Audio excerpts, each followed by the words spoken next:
पत्रकारों ने भी इस इलेक्शन को इतने करीब से देखा, समझा और अपनी तरीके से एनालिसिस कर रहे हैं। उसी पर बातचीत हो रही थी। सरोजनी नगर सीट को लेकर ये कह रहे थे कि आपको कैंडिडेट नहीं मिला, अपने पूर्व ईडी अधिकारी राजेश्वर सिंह को उतारा है। बहरहाल इस पर चर्चा करेंगे, लेकिन उससे पहले आपको दिखा देते हैं तस्वीर। ये तस्वीरें हैं उन दिग्गजों की जो आज वोट करने निकले हैं। राजनाथ सिंह सांसद लखनऊ के, सुश्री मायावती, अदिति सिंह जो रायबरेली से चुनावी मैदान में है, हिमांशु त्रिवेदी को आप देख रहे हैं, दिनेश शर्मा उप मुख्यमंत्री, सतीश मिश्रा पूरे सबसे बड़े पोल स्ट्रैटेजिस्ट एक तरह से बीएसपी के लिए, रणनीतिकार सबसे बड़े, साक्षी महाराज बीजेपी के नेता, सांसद, मोहसिन रजा साहब मंत्री हैं, नितिन अग्रवाल नरेश अग्रवाल के बेटे, कौशल किशोर को आप देख रहे हैं, ब्रजेश पाठक मंत्री चुनावी मैदान में लखनऊ कैंट से, नवनीत सहगल मीडिया प्रभारी एक तरह से हैं सरकार के लिए।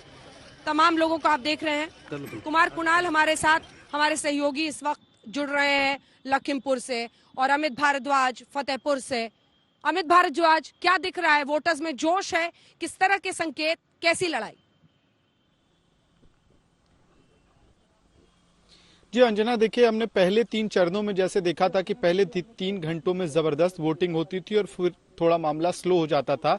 इस बार फतेहपुर में कम से कम सुबह से वोटिंग बहुत स्लो हो रही थी अलग अलग बूथों पे। अब थोड़ा थोड़ा वोटर्स घर से ज्यादा निकल रहे हैं और वोट डाल रहे हैं। फतेहपुर में 6 सीटें हैं। पिछली दफे 2017 में बीजेपी और अपना दल ने मिलकर इन 6 के 6 सीटों पे फतह हासिल की थी, लेकिन इस बार समीकरण बदला हुआ है। समीकरण आपको 2 कारणों से बदला हुआ दिखता है। पहला, एंटी इनकम्बेंसी का फैक्टर तो काम कर ही रहा है। कई सारे लोकल डिस्प्यूट्स और इश्यूज हैं जो एमएलएस के, सिटिंग एमएलएस के खिलाफ कहीं ना कहीं एक गुस्से का माहौल आपको दिखता है। साथ में जो समाज, अब ये कहा जा सकता है कि चुनाव इस इलाके में कम से कम खुल गया है। पहले 3 चरणों में कहीं ना कहीं जीत का जो फैक्टर था वो 2 से 3 जातियों पे अटका हुआ था। अब यहाँ पे जो भी पार्टी, जो भी कैंडिडेट जीत के लिए रेस लगा रही है, उसको अपनी कोर वोट बैंक से हट के नॉन जाटव दलित्स या नॉन यादव ओबीसीज में भी अपनी पकड़ बनानी पड़ेगी। फतेहपुर में देखिए मुस्लिम कम्युनिटी के अलावा मौर्य और कुर्मी समुदाय का वोट बैंक भी अहम रोल प्ले करता है। यादव समुदाय का भी वोट बैंक यहाँ पे कुछ सीटों में ठीक ठाक है। और यहाँ से 2 मंत्री योगी सरकार के आते हैं। हुसैनगंज के विधायक हैं रवनेंद्र प्रताप सिंह, और साथ ही बिंदकी से जो विधायक हैं वो भी मंत्री हैं।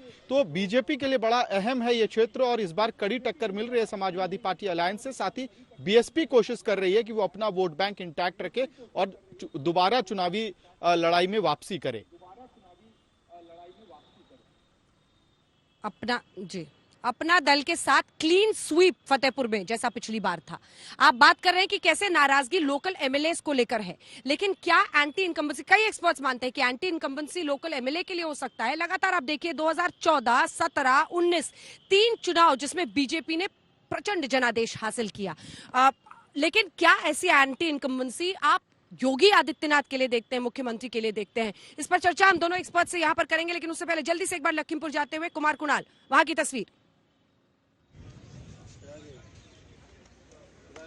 देखिए, इंतजार जारी है। पहले इंतजार मैं कर रहा था कि तमाम रिपोर्टर्स अपनी बात रख रहे थे, मैं अपनी बात रखूंगा, और इंतजार दूसरा भी है। यहाँ पर ये इंतजार चल रहा है कि आखिरकार कब अजय मिश्रा टेनी और आशीष मिश्रा जो अभी हाल फिलहाल बेल से छूटे हैं वो वोटिंग करने आएंगे नहीं आएंगे। सुबह से 7 बजे से ये इंतजार की घड़ियां खत्म नहीं हो रही हैं। यहाँ पर लंबी कतार थी, पहले वोटरों की कतार छोटी हो गई है, लेकिन इंतजार लंबा चलता चला जा रहा है। और ये बड़ा रोचक है। आप तस्वीरें भी दिखा रही थी अंजना कुछ देर पहले कि बड़े बड़े नेता निकल करके आए। कुछ कह रहे हैं बीजेपी के नेता पहले मतदान फिर जलपान, लेकिन यहाँ तो अब लंच का टाइम होने को आया है। अजय मिश्रा टेनी और उनके बेटे ने दर्शन तक नहीं दिए हैं। तो यहीं पर बीजेपी 2 तरह की बातें कर रही है, और क्यों नहीं निकल के आए उसके पीछे आपको वजह मालूम होगी। पूरी मीडिया इंतजार कर रही है, उनसे सवाल भी पूछे जाएंगे, उनको जवाब भी देना पड़ेगा। हो सकता है उसका असर वायरल हुए। कुमार कुणाल, अनगिनत वीडियो वायरल हुए जिसमें वो मीडिया के सामने आते उन्हीं से उलझ जाते थे, क्योंकि उनसे सवाल पूछे जाने पर वो बिफर जाते थे।